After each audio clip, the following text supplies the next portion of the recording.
Henry, please keep away from that window. Don't take chances if you think we're in danger. Elsa, she's going to see that man next door again. I don't like it. Oh, I don't worry about her. It's all right, dear brother. Just don't take unnecessary risks.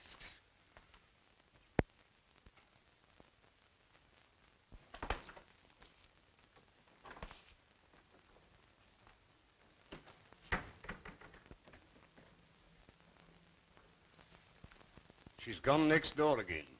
I know it. I saw her. Yes, sir. What you'd like to know, that's all. Good afternoon, Miss Murphy. How are you today? Fine, Miss Carson. Thank you for asking. Go right in. Hello, Mr. Bernard. Hello, Elsa. Sit down, please. I must have started something when I introduced you to Landis. Why? What do you mean? Did you come over just to have tea with an old man? Or is someone else coming? I don't know. Of course, if Jim drops in. Oh, him now, is it? Well, Landis is a fine chap, all right, but detectives shouldn't get married. Not until they retire. What do you mean? How about that lady who lives next door to us? Mrs. Tallman? Why, your aunt and I are just old friends. So I've noticed. Say, if you get any more crazy notions about me, you can meet Landis in your uncle's home instead of my garden. If you knew how I've hated my uncle's house, and now it's even worse. I've wanted to talk to you about this, Mr. Bernard. I don't feel that everything's right with my uncles. Financially? Oh, no, it isn't that. It's just little things I noticed. Well, tell me some of the things, Elsa. Well, none of them seems anything by itself. Oh, I suppose it's natural enough for two elderly men not to venture out of the house after dark. Anyone might hate to sit in a lighted room unless the blinds were drawn, and anyone might be nervous of burglars or fly into a rage at the mere mention of peddlers. Well, how long have they seemed nervous? I noticed it about 2 weeks ago. Have you any idea what makes them so nervous? There are rather mysteries in the neighborhood, you know. I've wondered about Deegan. Who's Deegan? He was the last man we had. He shouted all sorts of threats when Uncle Henry discharged him. I don't think he'd do anything really dangerous, though. I like Deegan. Much better, in fact, than our present man, Foot.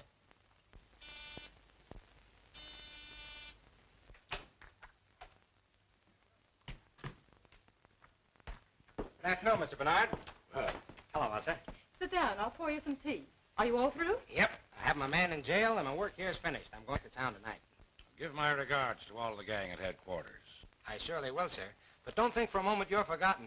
The old-timers all hold you up as a shining example to me. They call me Sherlock Jr. Well, the old ways had certain merits. Don't disregard them entirely. You're not finished already. What's the hurry? I was going to take you for a little drive. It's the last chance I'll have for a while. Don't mind me. I'll go for a stroll. Sit down. We have nothing to say that can't be said before you. Oh, haven't we? Hello, everybody. Having a little tea party? Mr. Landis, this is Mr. Blake. How are you? Oh, yeah. Mr. Blake is my paying guest. Calls himself a chemist. And if making horrible stenches is any criterion, he is. I'll surprise you one of these days and make Dr. Milliken take a back seat. I'll bet he's worried. Mr. Blake in? Oh, excuse me. What is it, chum? Oh, excuse me, please. I want some carbon tetrachloride. Oh, what do you know about carbon tetrachloride? Oh, me want a material. Oh, yeah? Come on out to my laboratory. Oh, thank you very much.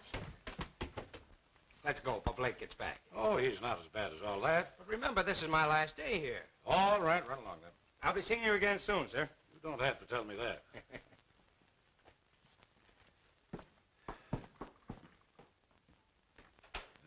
What a glorious thing youth is. Pity it's wasted on the young. I beg your pardon, sir? Oh, nothing, nothing. Aren't you going to let Mr. Blake have some tea? What's the matter, Blake? Oh, nothing. Is Miss Carson gone? That's your hated rival kidnapper. Who is he? Oh, a youngster who got on the detective force through political pull, then upset all predictions by making good. I should think she's better than that. She'll inherit all her uncle's money, won't she? Yes, and the old misers are quite wealthy, too. You said you'd see the way was clear for me, and you haven't kept your bargain. Keep a civil tongue in your head, you pup. You better talk to her, or... Or what? You'll find out. Any more of this double-crossing, and I'll wring that scrawny old neck of yours.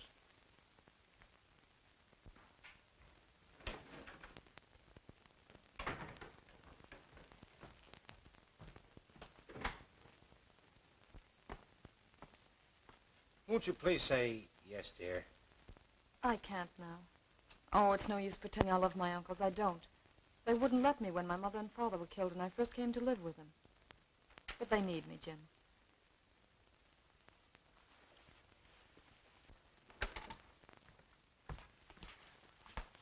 I saw you, you rake. Under my very nose. Now get into the house, you baggage. Hold on, sir. You must be crazy. I'll show you with a load of buckshot how crazy I am. Get out of here. Wait, Elsa! I'm going to marry your niece whether you like it or not. Over my dead body. That may be a prophecy. What's that? Excitement is dangerous to a man of your age. Thank you. Well, I'm glad to see you home again, Mrs. Tallman. Oh, that's very nice of you to say so. For two reasons. Have you seen Elsa's uncles lately? I'm as welcome in that house as a polecat at a garden party. I only moved here to be close to Elsa. Oh, you're not their sister, then? Heaven forbid. But Elsa's mother was. They wanted her to marry a scoundrel, but my brother stole her right under their very noses. They've never forgotten it. Yes? Mr. Landis to see Mr. Bernard. Hello. Pardon me. I was next door and saw you come in here. You know Mr. Landis, Mrs. Tallman. So you're the young man Elsa wrote about. What's the matter, boy? Elsa's uncle. I'm not going to have her subjected to those insults. What insults? What did he do? All the things that I won't stand for, and said that I would marry her only over his dead body. It's not a bad idea. What have they got against me? Perhaps they don't like detectives. Just what do you mean by that? Well, nothing, but they won't even speak to me, and I'm retired. I've decided not to leave tonight.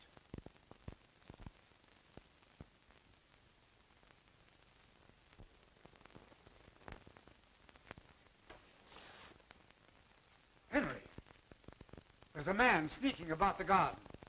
What'd you tell me about keeping away from the window? What are you trying to do? Make a target of yourself? But whom are you afraid of, Henry? You'll know soon enough if you're not more careful.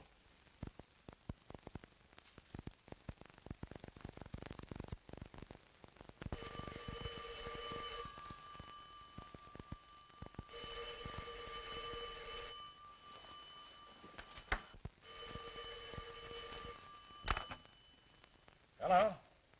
Hello? Who is it? Well, sir. Please come over. Something terrible has happened. I'll be over as soon as I get dressed. Oh, please, Mr. Bernard, tell me what to do. There, now, dear, keep cool. Now tell me, what's happened? Uncle Henry. In there.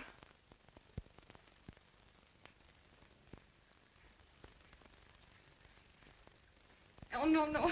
I can't go in there again.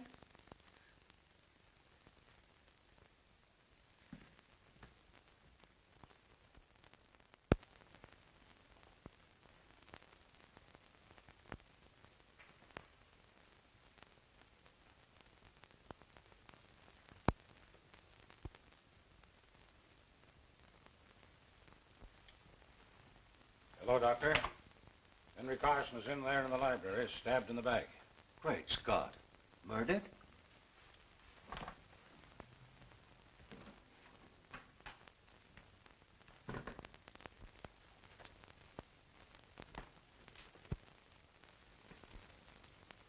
Good. Well, this is the one time I didn't expect to see you as if you'd stepped out of a bandbox. Did you think I'd be wearing an old flannel nightshirt?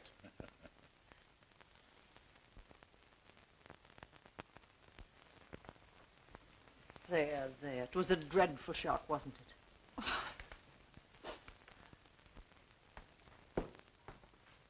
Come in and stay at the door, Jim. I'm glad you're on this case, young fellow. Thanks. The body's in the library. There's Foote who first found it. Tell Mr. Landis all you know, will you, Foote? Unless you'd rather look in the library first. Anything you suggest. I suppose you'll take charge. Oh, no. I'm on the shelf, but I'll help you if you want me to. Thanks. What do you know about it? I woke about 2 o'clock, sir. It was very warm, so I got up and opened the window. I saw the light from the library shining on the lawn, so I came downstairs. I thought Mr. Henry was asleep. I shook him very gently. But he wasn't asleep. called Miss Elsa. Elsa, were you awake when the butler rapped on your door? Yes. I mean, no, I don't think so. Did you hear anything unusual before he rapped? No, I didn't. I see.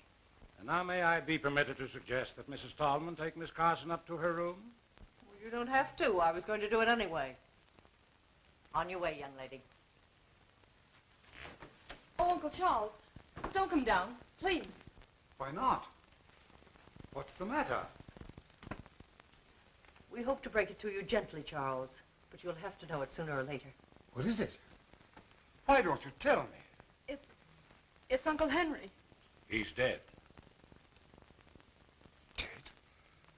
Henry. I knew it. My poor brother. I'll go next.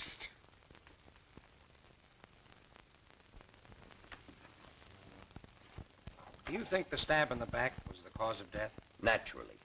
But this was done with a fine instrument, which accounts for so little superficial bleeding. There was none.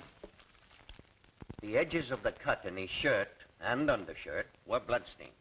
Yet if the instrument reached the heart, there would be blood on it when it was withdrawn. If it reached the heart. Young man, I'm short of sleep. Good night. If it reached the heart.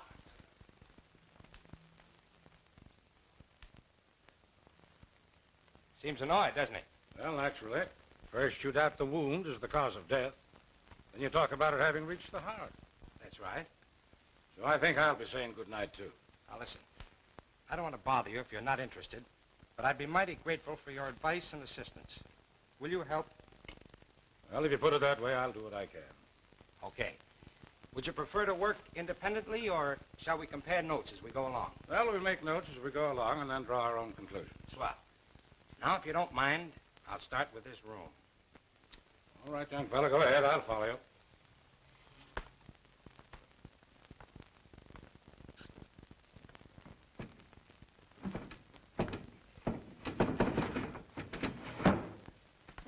Evidently, the murderer didn't come in by the window. Well, there's no sign of a struggle. Carson was stabbed without warning as he sat at his desk, not moved to that position afterwards. I'm with you on that.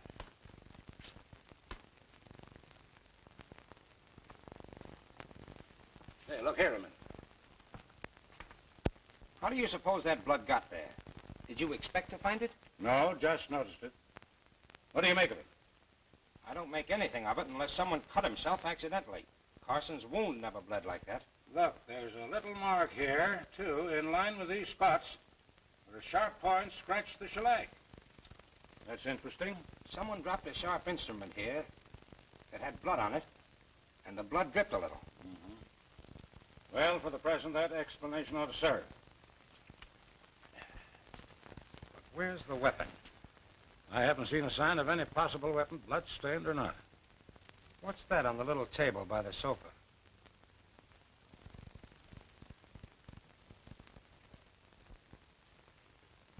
An empty scabbard. It doesn't look as though it would fit the weapon that inflicted the wound. Possibly not. And that's interesting, too. But where's the weapon that belongs to it? Might be worth finding out. Well, we'll look into that tomorrow. Meanwhile, is there anything more you want to do tonight? I don't want to keep you up, but I'd like to sleep on this with as much information as I can get. You know more about the household, and you were here first. All right, come over to my house, and I'll give you 15 minutes.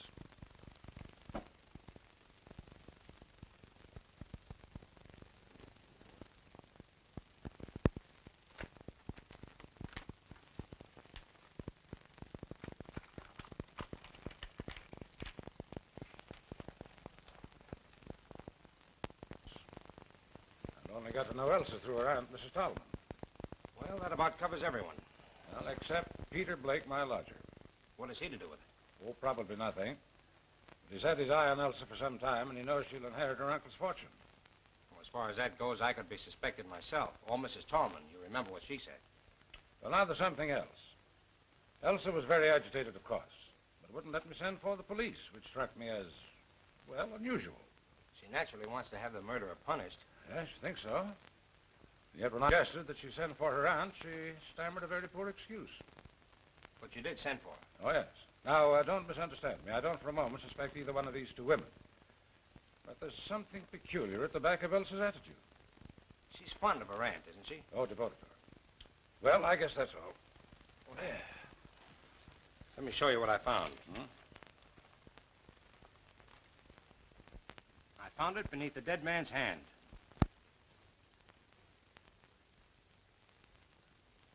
Interesting. What else?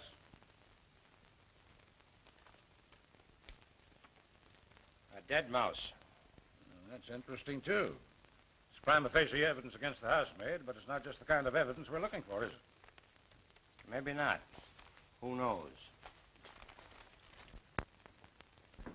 Good morning, dear. I wanted a moment with you alone before Bernard arrives. Let's go to the sitting room. I'm afraid I had my washout this morning. I hardly slept all night. I know the shock must have been terrible.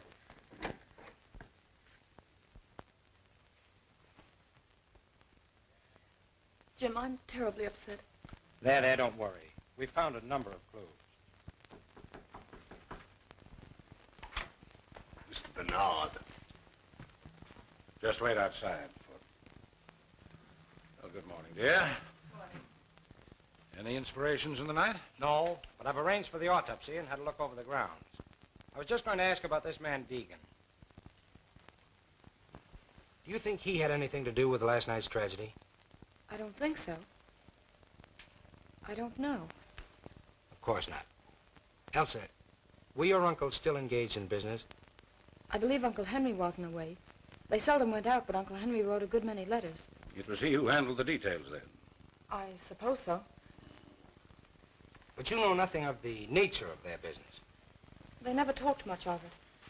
Some real estate investments, I think. You never overheard them mention an enemy? No, I never have.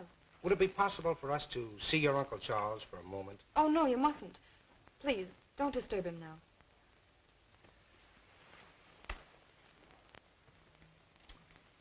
You know what he meant when he said, I knew it. Only that he's been afraid of something for weeks.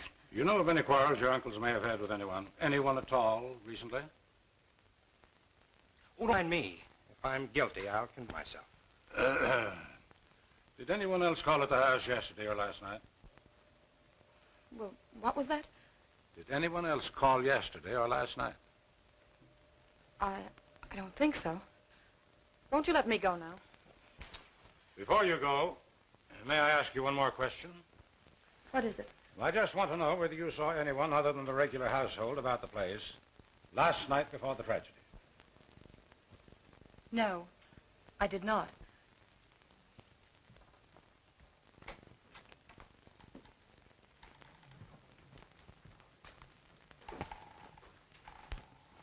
Come in, Foot.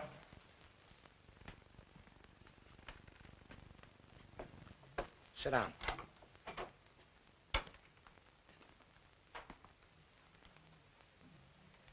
I have a few questions to ask you. This is unlocked, Foot. Did you lock it last night? No, sir. Miss Elsa is in the habit of doing that before she retires. But you locked up the rest of the house. Yes, sir. When I retired, the cook was reading in the kitchen. Mr. Henry was in the library, and Miss Elsa was in her room, I believe. Is there anyone else in the household? The housemaid, Helen Smith. Thanks, that's all. Send the cook in to us. Oh, wait. Did you see or hear anyone last night? Not exactly. What do you mean by that? Nothing, sir. Okay, send the cook in. A little experiment in psychology. Foot knows that we know he's holding something back. You'll have a good alibi. All the better. We'll check it and place him in the case one way or another. Come in. I'm afraid I don't know your name. Miss Dubbin, sir. Now, Miss Dubbin, I want you to tell me what happened last night. Sit down, please. Well, it was after dinner when the dishes was washed up with the help of Helen Smith, who is always neat and helpful with a quiet tongue and tidy ways. Not like that Mr. Foote who thinks he owns the house. Skip that. Go ahead. Mr. Foote had some silver to polish in the pantry, so I settled down to read a book called Passions in the Purple. And, sir, while I don't go much for princes or princesses in a rule, I must say those two was as deserving a pair of young lovers as you could ever hope to find. Exactly. And after you read about them for a while, you went to bed. Yes, sir, but it was quite late. And then I had such a fright. What frightened you? It was nearly midnight when suddenly I looked up from the book page as if some power outside myself had drawn my eyes to the window. And there was a man's face, right up against the glass. I nearly fell off at the chair, because in the book the prince has been captured. Did you recognize the face? No, sir. I was much too scared. Did you warn Mr. Henry? Me warn Mr. Henry? With his terrible temper? No, sir. But I told Mr. Foote this morning. Quite right. We won't detain you any longer. You may go.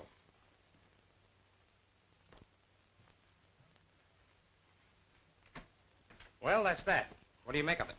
I think I'd like to have a few more words with our friend Foote.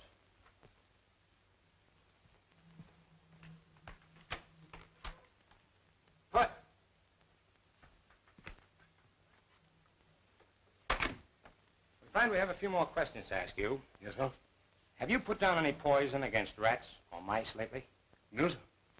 I didn't know of any having been put down. Say, by the way, why didn't you tell us about the face at the window last night? Slipped my memories. A few minutes ago, I asked you whether you saw or heard anyone last night. You answered, not exactly. Well, sir, I told you that I woke up shortly before 2 o'clock. But I woke before that, around midnight, I believe. I was awakened by voices. A voice, anyway. Did you recognize the voice? Did you recall any words? No, sir. But I felt sure I'd been awakened by a voice. Did you get up? No, sir. Why did the murdered man fire Deacon? Sure, I don't know, sir. What hold did you have on Henry Carson to make him fire a good man without cause just to make a place for you? You'll excuse me, sir, but I don't know what you're talking about. Did you ever hear of Foxy Wilder? No, sir. That's all. Send in Miss Smith.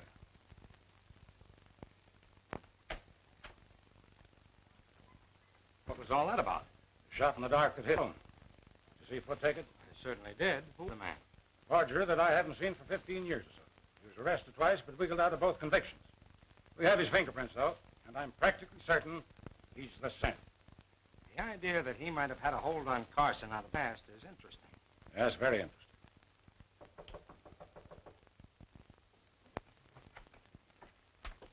Take a seat, Miss Smith. I know nothing about the murder of Henry Carson. I was in bed and asleep by 10 o'clock. Miss Smith, did you sweep the library this morning? I did not. It was swept the day before. Did you dust the little table by the couch? Of course I did. Did you see the dagger there in its scabbard? Of course. To whom does the dagger belong? To... Why? We're asking questions. To whom does the dagger belong? I haven't any idea. Does it belong to Miss Elsa? Well, if you're trying to accuse that poor innocent girl... It does belong to Miss Elsa, eh? I haven't the faintest idea. That's all, Miss Smith. You may go.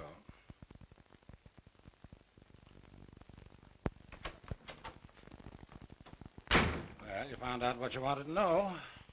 Now, look here. You don't imagine that Elsa... I imagine nothing. There's a lot of things I want to know.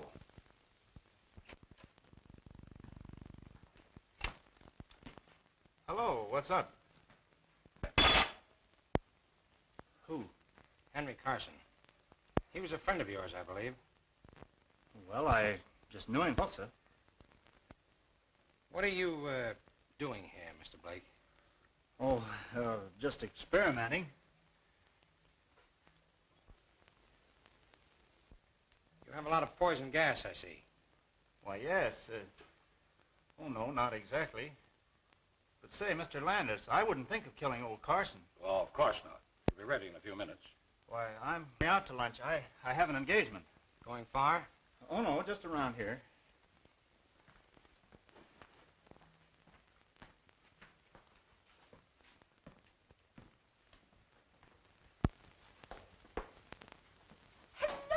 you've just missed lunch.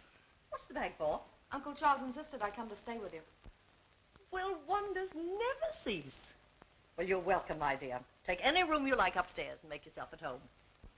Are you acting as convoys? Oh, no, we just met outside. Landis wanted to call on you, so I came to take care of him. Well, a lot of help you'd be. Step into the drawing room. John, take Miss Elsa's bag upstairs. We'll just see what they want. Sit down.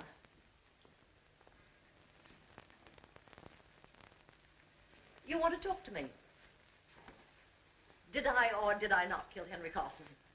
That'll do for a start. Well, what do you think? You're a detective? You'd be surprised at the number of charming-looking women that permit themselves the luxury of murder. You know, I'm beginning to like you. But you haven't answered my question. I'm not going to, young man. Find out for yourself. I'll admit I once shot a man, but it was a very poor shot and I was terribly ashamed of it. Carson's death was no great grief to you, was it? No. I'm a good hater, as anyone who is unkind to Elsa will find out. Have you been in touch with the Carson house lately? Let's see. We talked it over last night. But we couldn't imagine who might have done it. I mean, were you in touch with the Carson house, Mrs. Tallman? Why, I haven't seen Aunt Marian for days. But you talked to her. After we found Uncle Henry, Aunt Marian came over you. Don't be silly, child. You telephoned me last night about 10 o'clock and asked me to come over. Why didn't you tell us that, Elsa? What has telephoning my aunt to do with the murder? It might have a lot to do with it. Did you go? No. I knew that a row with her uncle would just make matters worse for her. Was it because of the incident between your Uncle Henry and me? Yes, he was much worse after you left. You mustn't let our visit upset either. Oh, certainly not. But on the other hand, Mrs. Tallman, I must ask you not to attempt to leave town. I have no intentions of leaving town. You'll find it very hard to arrest me while Chong is still with me. Good afternoon, gentlemen.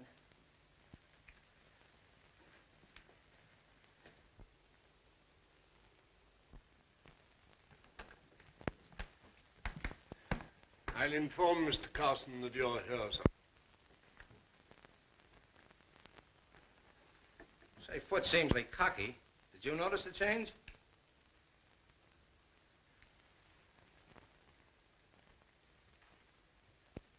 What's the matter? Never going to speak to me again? Look here, young fella. What is the idea of that last crack to Miss Stallman? Too bad if it turns out to be her. You go chase yourself. Well, gentlemen, here I am. Be seated, gentlemen, please.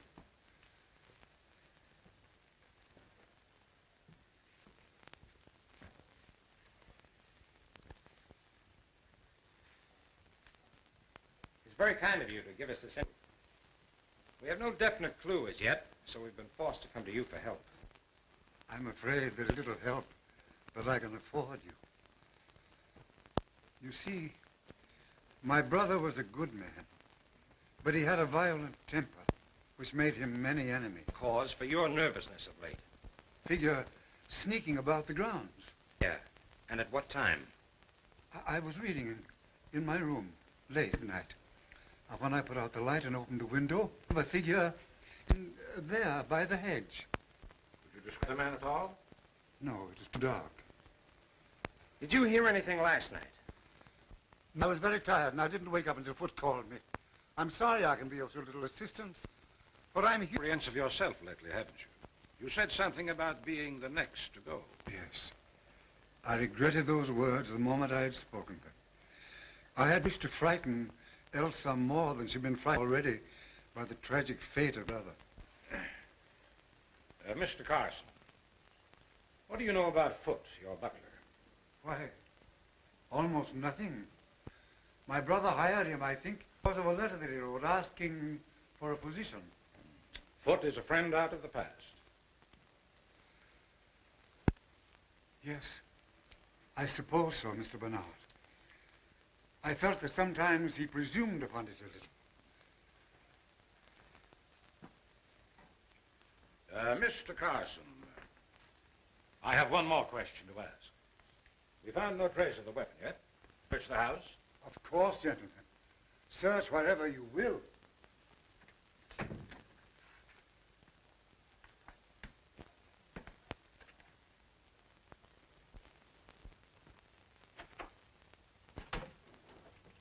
No use looking in there. If it were hidden among her clothes, she'd have found it herself.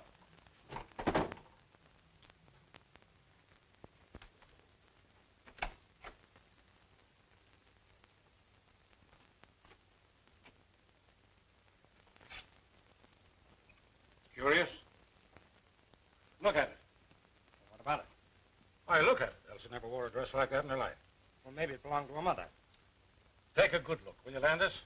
This dress has been worn recently. And look, the bottom of the skirt is muddy. The mud isn't quite dry, see? See, you're right. There's another odd thing. Look at that cut. Singed. Quite recent, too. Elsa must have been doing some cooking. Yes, and put her whole arm in the stove. Look at the length of that skirt. And another thing, it's too big for her. Looks more like a dress Mrs. Tolman might wear. I believe it'd fit her. I'm going to have a look at that stove. Meet you downstairs.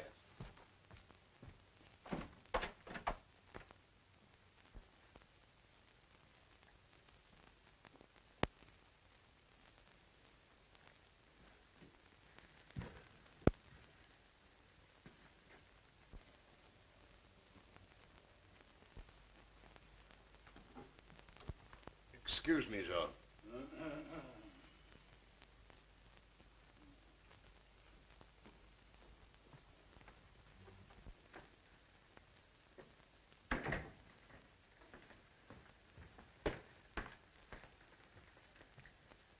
I thought Foot was here.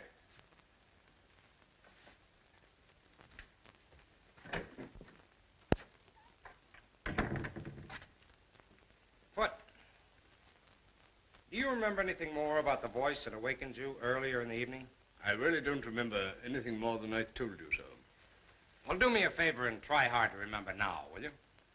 I'll try, sir.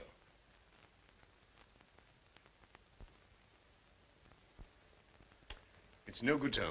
I really can't remember, and I don't want to lie about it. All right, keep on trying. I'll do that with pleasure, sir.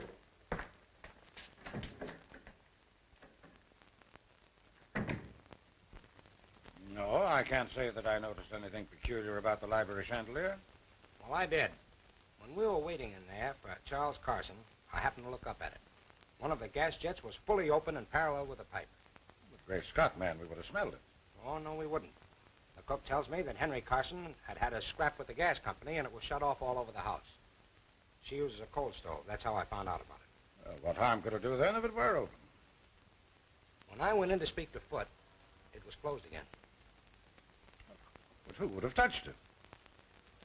Was Foot in there long enough to have turned it off? Oh, quiet. What on earth has that got to do with the case? You don't see the connection? No, frankly, I don't. Well, possibly not. It was just a crazy idea I had about Blake. I don't take much stock in this affected humility of yours, young fellow. Come on now, what's the connection? We'll see. Oh, I take the facts out of the cook that the man at the window looked like a foreigner. Wore a cap, had gray or blue eyes, an unshaven face, and a black mustache. A complete description. Either she was lying in the first place, or she's made it all up.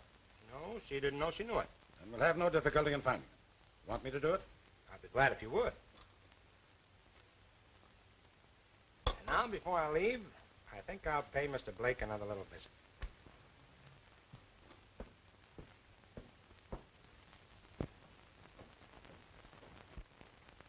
Look here, what do you want to know all this for?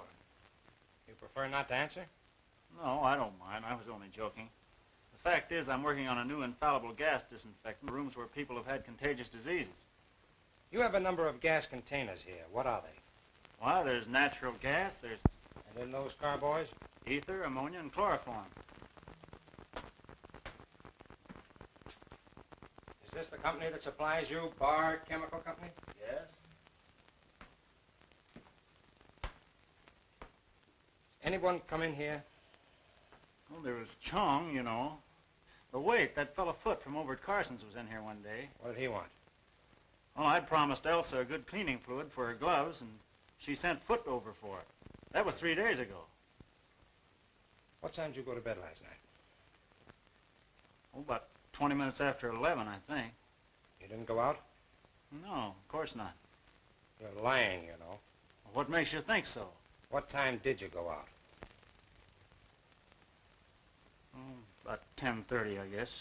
No harm in going out for a breath of air. Where'd you go? Look here, you haven't any right to come here trying to third-degree me. You don't care to answer? No, I don't. Very well. Well, wait a minute. What are you going to do about it? Nothing for the moment. But when you get ready to tell me what you were doing on the night of the murder, let me know.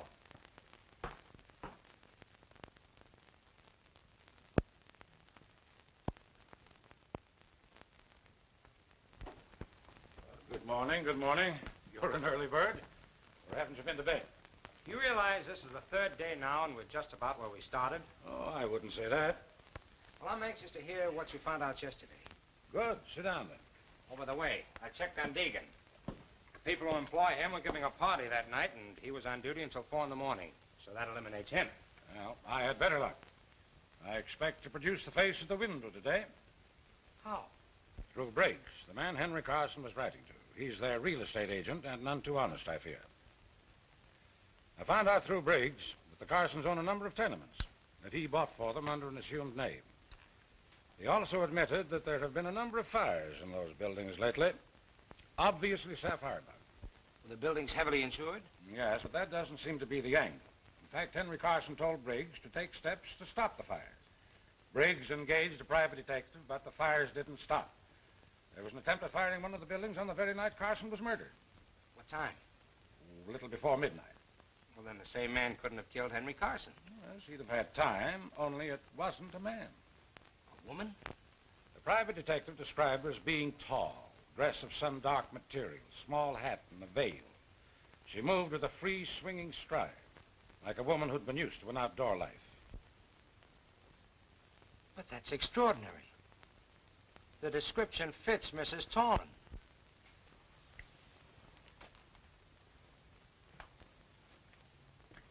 I knew you'd say that. I asked Charles Carson if he had any clue to the firebug. He's got someone in the back of his mind, but he wouldn't say. Though he hinted that the firebug and the murderer might be the same person. You think Mrs. Tallman couldn't have done it? That dress in Elsa's room. Well? If she had just escaped arrest and thought somebody was following her, and instead of making for her own home, she made for the Carsons, Henry Carson admitted her and swore at her for disturbing him. His voice, or hers, woke foot. In the heat of the moment, she picked up the dagger, stabbed Carson, then hurried to the hall. Now let's say that by that time, Elsa had come out into the upper hall, and so Mrs. Tallman pulled herself together, went upstairs to the girl, and borrowed another dress to go home in, leaving hers with the singed cuff. So you figured that you put two and two together, eh? His attitude? Yes, but it wouldn't explain the face at the kitchen window, which is an exact description of one of Carson's and our tenants. The man who lost his wife and child in one of the fires. Let's go see Foot. Good morning, Doctor. What? Yes, and I was here very late last night. Carson's in pretty bad shape. Now, what's the matter with those servants? I've rung 3 times. Oh, good morning. Takes you a long time to answer that bell. It isn't my job to open the door. It's Foot's. Will you send Foot to us, please, Miss Smith? Yes, sir. Will you wait in the library?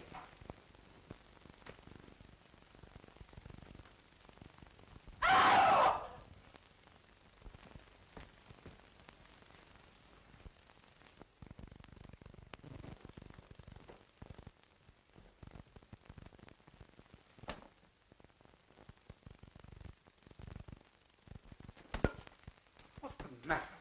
What happened? Foot! Foot! Oh, Mr. Landis, what's the matter? Foot isn't here, sir. What? The fact is, Mr. Carson, Foot has been injured. What? How could he be?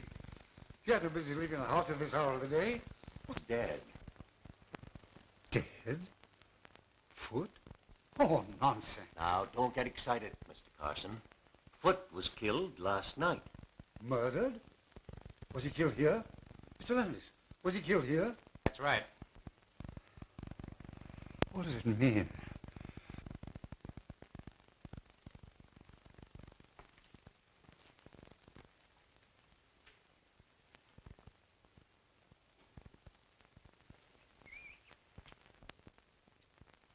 Here, Landis. What do you make of this? Looks as if some very muddy article was dragged across the sill. You see that out there? Yes. Flower bed is covered with footprints that have been carefully trodden out.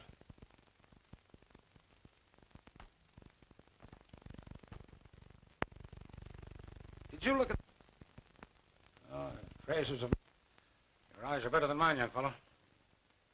He must have dropped his dagger in the mud. Or buried it after the first murder and dug it up again for this one. Another murder, all right. Exactly. He's been dead probably 7 or 8 hours. He died instantly, or very nearly so.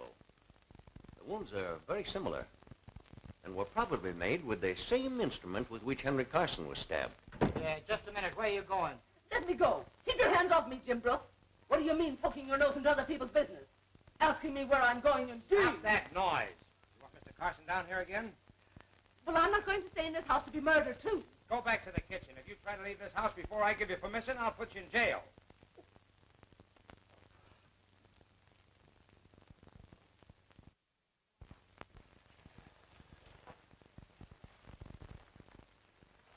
Helen Smith is gone, and there's only the cook, so I had to come back. Yes, dear, we let her go home. I've questioned both those, and I can't throw any light on the case. Now, I want you to trust me, Elsa. I do trust you, Mr. Bernard. Then I want you to tell me how you knew that your aunt came here at a late hour the night your uncle died. I can't. You'll tell Jim, and he already suspects Aunt Marian. She told me so. Now, my dear, you've asked me to help you, but you won't help me. I want to prove her record is clear, but I can't do it unless I know everything. I suppose I ought to trust you. I know you wouldn't say that, just find out. No, I wouldn't. All right. I got up to get a drink of water, and I heard the library door close and looked downstairs. What time is it? A little after 1 in the morning. What did you see? It seemed so treacherous. I saw my aunt. Was there a light down? Just a dim nightlight. But I called out, Aunt Marian. Yes, what did she say? She didn't say anything. She put her fingers to her lips. Then she waved me a kiss and hurried out the front door. What sort of clothes was she wearing? Something dark. A dark brown or green dress and a small hat. Could you see her face? Not clearly. There was very little light, and her face was in shadow. Well, could it have been the figure of the housemaid? I suppose it might. Oh, no, it couldn't. Aunt Marian waved a kiss to me. Helen would never do that. Could it have been the cook? No. Oh, Mr. Bernard, do you suppose it wasn't my aunt after all? Well, she didn't speak. And one might have the presence of mind when you called out Aunt Marian to play the part of your aunt. I hope you're right. I couldn't believe Aunt Marian would do anything so horrible. Oh, neither could I. But in the meantime, don't say anything about it to anyone, especially Mrs. Tallman. And don't worry. You are a comfort and a darling. I want you to promise me that you won't arrest Mrs. Tallman for 2 or 3 days. I'll call it a hunch if you like. All right, sir. I'll take a chance on your judgment. What are we doing here? I'm going to have another look at that dress.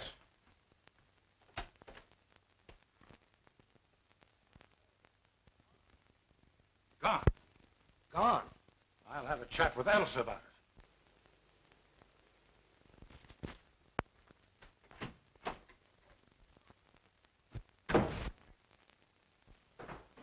Here's your man, sir.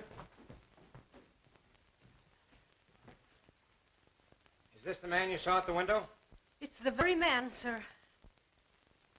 We have a few questions to ask you. Come in here.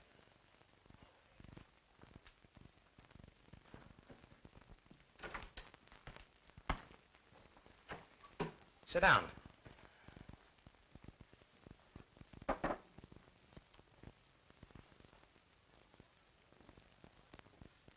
Honest gentlemen, I don't know nothing about it. Don't worry about that now. Sit down. We haven't accused you of anything yet, you know. Now, you tell us your story in your own way. Well, it was like this. A month ago, I was a contented man with a wife and a baby. He was as pretty a kid as... Well, I'd been working one night, and I was getting home late.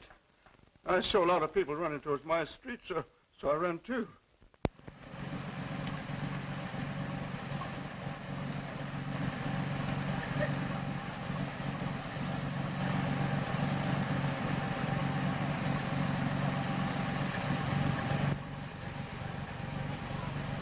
Back there. But my wife and kid, they're in fire. Everybody's out. My wife and kid, are they safe? There was a woman and kid, but they took them to the hospital. Hospital?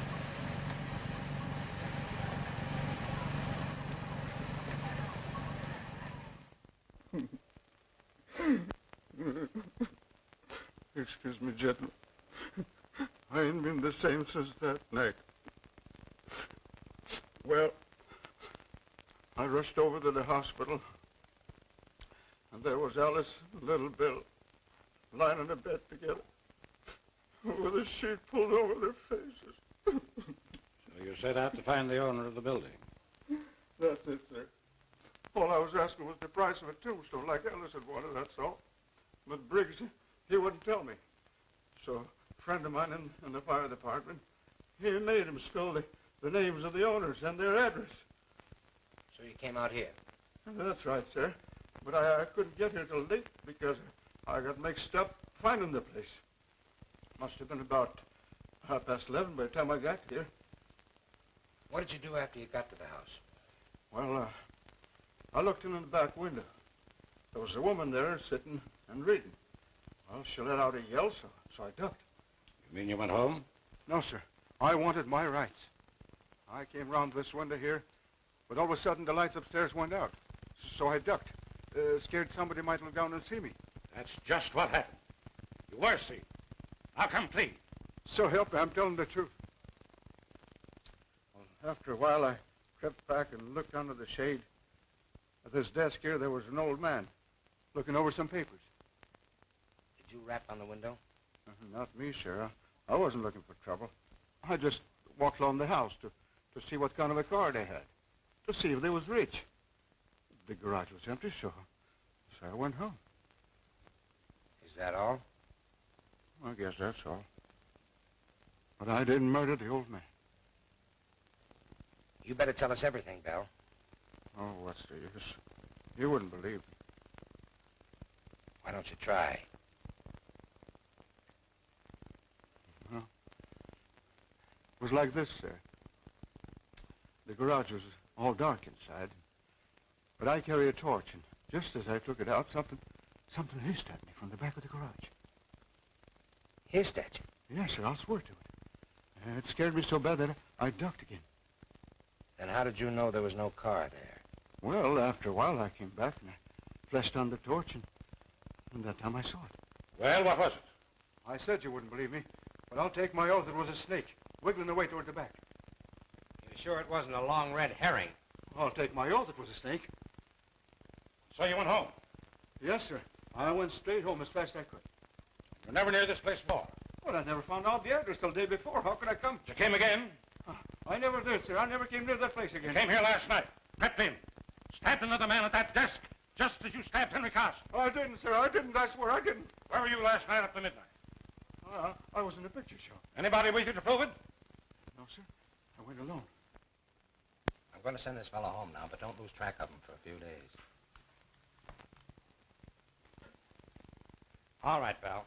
You can go home now. Oh, home? And I'm going to see what I can do about raising the price of that tombstone. Thank you. Thank you, sir. Well, what do you make of it? Well, that was a shot in the dark that didn't strike home. But let's see else about that dress. I'm convinced that dress was worn by the woman she mistook for her aunt. Do you really think it possible that it was Helen Smith or the cook? I didn't take the Helen Smith. She showed a vicious temper and was quite callous at leaving Elsa alone. And for a good cook, Miss Devon strikes me as being unconvincingly brainless. She told the truth about the man at the window. Yes. And she was the only person in the household that was up late the night that Henry Carson met his death. And so far as we know, she was alone downstairs with Foote last night when he died.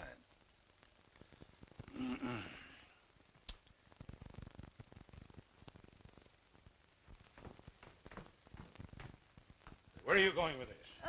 To the kitchen, sir. And the incinerator, I suppose. No, sir. Miss Elsie thought I might be able to wear it. Elsa!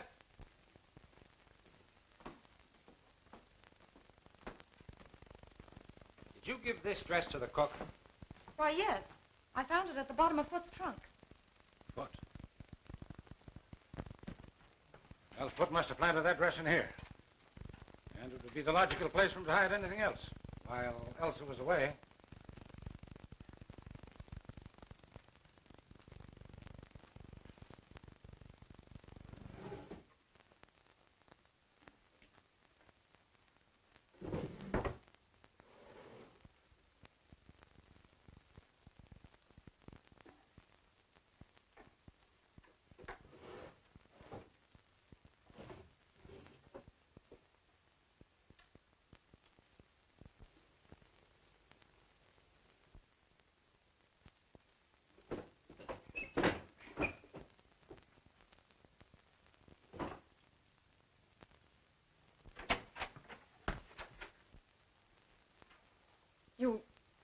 You found it.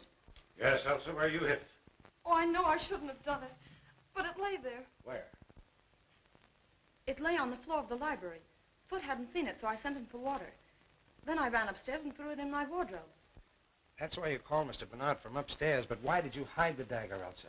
Oh, don't you understand? I thought I had seen Aunt Marian leaving the library.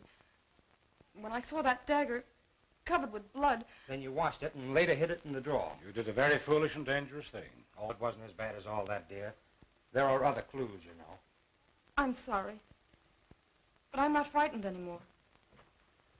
The gentleman from the chemical company wants to see you, Mr. Landis. Oh, thank you. Will you come too?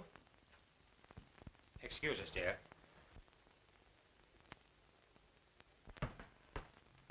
Did you see Blake? No, I didn't. What new theory is this? It's not a theory.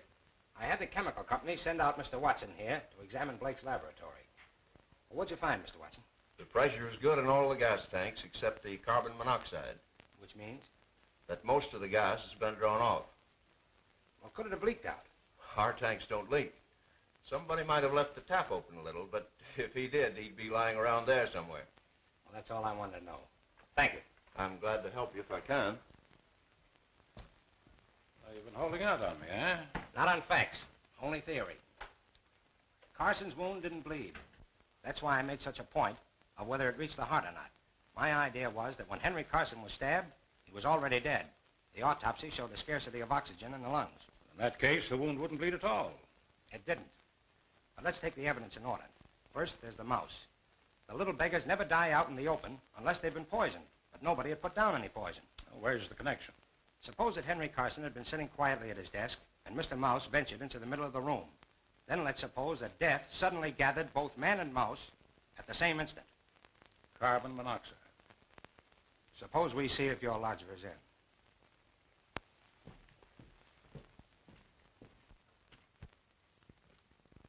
Well, it looks like he skipped. I'll broadcast his description. We'll soon pick him up. Say, Landis, how do you figure the gas got in the library? From the gas jet in the chandelier. Blake tapped the pipe and let in the carbon monoxide from the tank. Sounds interesting, but I'm inclined to think it's all moonshine and coincidence. Now, how would that hook up with the stabbing of Henry Carson and the stabbing of Foot and the dagger and the disappearing dress and the woman in the hallway? Were they all in the plot together? We're not even sure that Foot and Carson were stabbed with the same dagger. We're sure they weren't. Elsa hid it long before Foot was murdered. Oh, quite so. But that doesn't prove that both men were not stabbed with one and the same dagger. For the love of Mike, man, you don't suspect Elsa. I don't think Henry Carson was stabbed with the dagger at all. It was planted there. On the evidence of Elsa, the dagger was covered with blood, dripped on the floor. And yet the wound did not bleed. Whatever blood was on the weapon came off on the clothes when it was withdrawn. That's right. Well, then we can eliminate at once both Arthur Bell and Peter Blake. For neither of them had the intelligence to conceive such well-planned crimes. Well, I'm not eliminating Blake, and I'm not eliminating Mrs. Tallman. All right. But there's an experiment I'd like to try. What is your experiment? Well, it's quite simple. All I ask is that you place yourself at my disposal tonight and possibly tomorrow night. Okay. still have a man watching Mrs. Tallman, I want you to call him off. And let me convey to Mrs. Tallman in a roundabout way that you've done so. You agree? I do.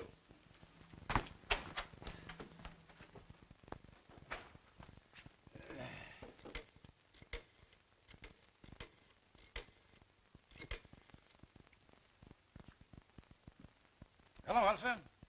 Well, I think I have some good news. Landis has agreed to remove the man who's watching Mrs. Tallman. And he doesn't suspect her anymore? Oh, may I tell her so? Oh, I don't see why I shouldn't tell her. I don't think there's any secret about it. Well, I wouldn't be surprised if we had the real culprit any time now. Oh, it's a pleasure. Goodbye. All right, I've called off my man. What next? I want you to go back to your hotel and stay there quite openly. And about 11 tonight, slip out and creep up to my back door without letting anyone see you. Anyone at all. Can you do it? I think so. All right, then. Off with you.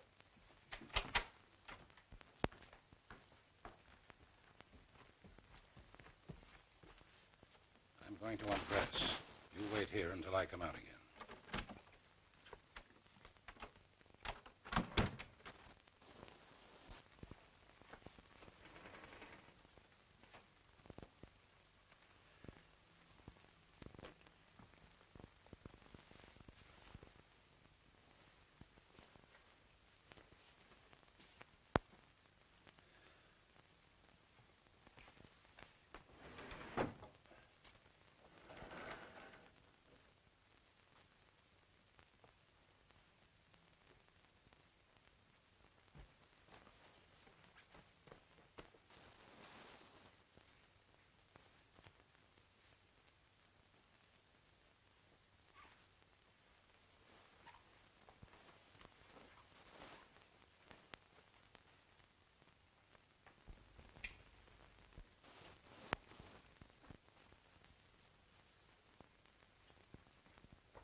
Say, what's the idea?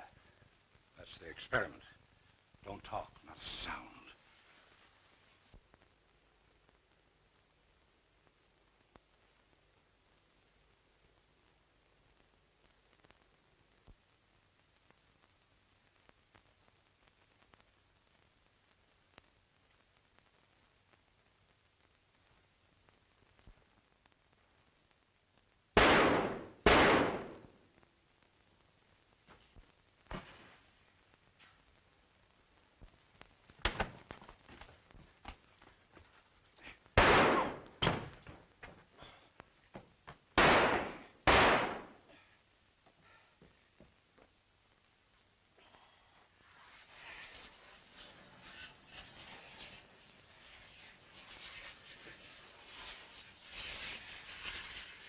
That's safe. Come on.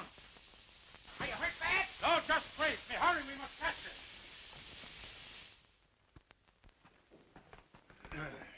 Where the deuce are you going? What is all this? Now, this is my show, Landis. Bruce here is the detective working for me. You identify the firebug, Bruce? All but the dresser, same height, carriage, and walk. Uh-huh.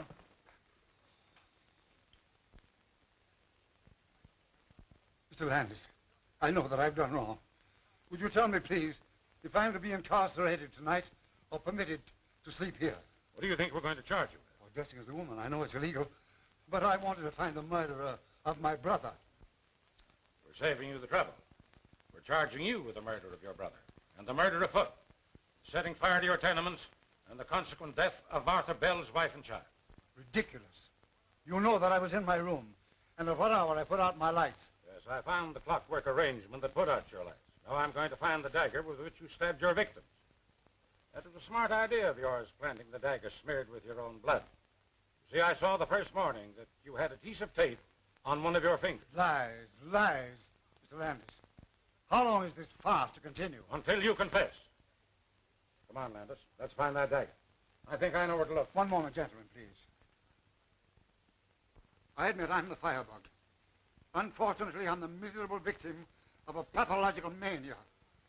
But I know nothing about the murder of my brother or afoot. That woman next door did it. You murdered them both. You fired your buildings for the insurance. Then you came home that night and found your brother, as you thought, asleep. With him out of the way, you would possess his fortune as well as your own. You saw the letter he was writing to Briggs, and you stabbed him to put an end to him and his interference. You're mad. But Elsa's cry awakened Foot, who came down and found you and Femin in the tire. He proceeded to blackmail you. You lured him into the library, where you stabbed him as you did your brother. Pray, tell me, where is the weapon with which you imagine I killed my poor brother and Foot?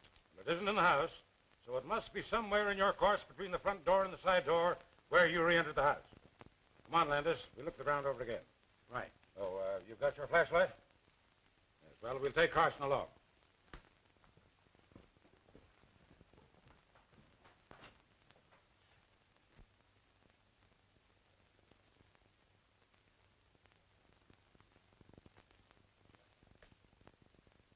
Look there, Landis.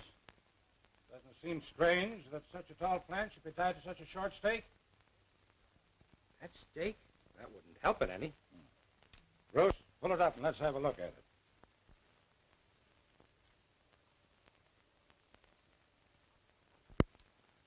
That accounts for the mud on Foot's back. You win, Bernard. But it took you years to do it. But I got you in the last trap. Okay, Bruce.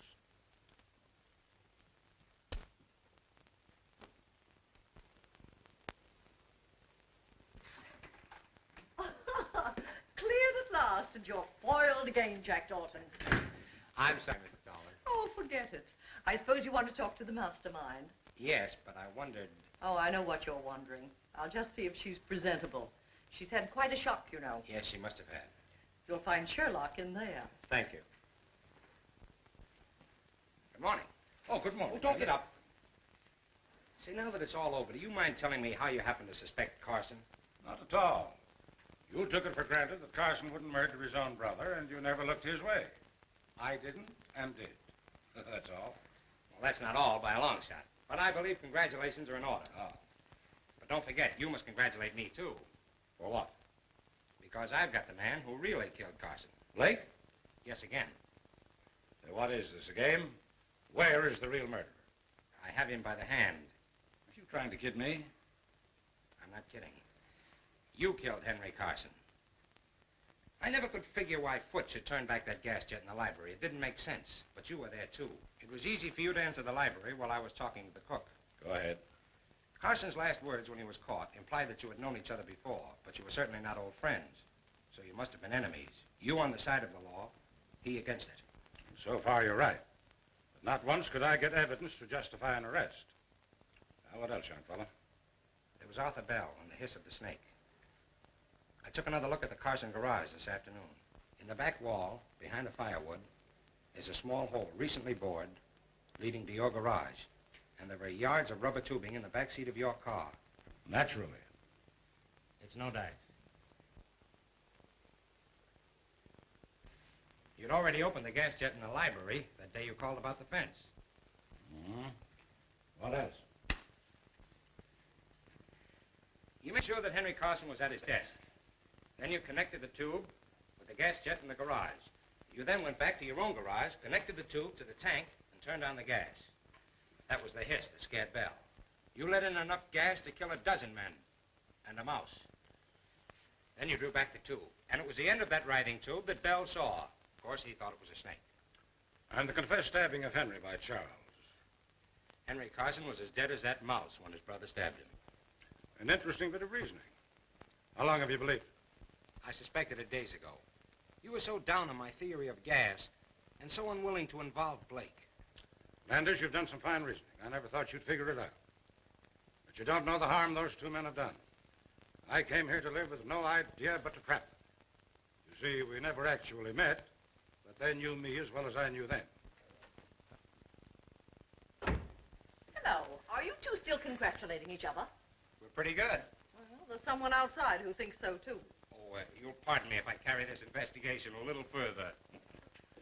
Won't you sit down, Mrs. Tallman? Certainly.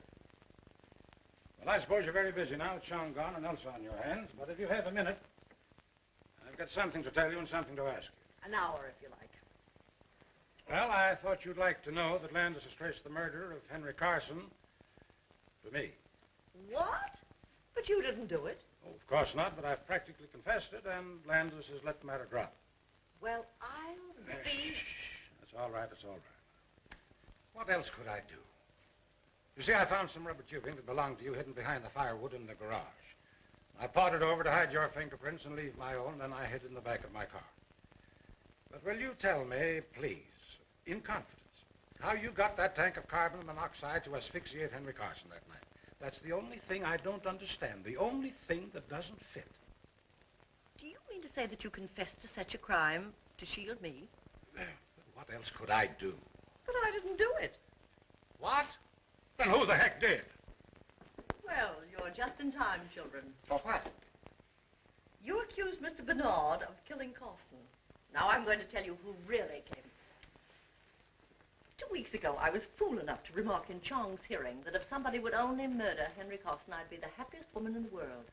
The morning after Henry was killed, I remembered. And knowing Chong's devotion to me, I accused him of it. He blandly admitted that he pried open a window, sneaked into your house, stole the gas from Blake's laboratory, and asphyxiated the old scoundrel. Well, I'll be... Shh. But he'll have to be arrested. Why, certainly. Where is he? On his way to China. Nevertheless, we'll get him. You were wondering where we'd spend our honeymoon. Well, it looks like China to me. You're a man, Forbin. Oh, fool. Well, have it your own way. But I'll tell you what I'll do. I'll marry you. Who asked you? Hold your tongue. I'm not asking you, I'm telling you.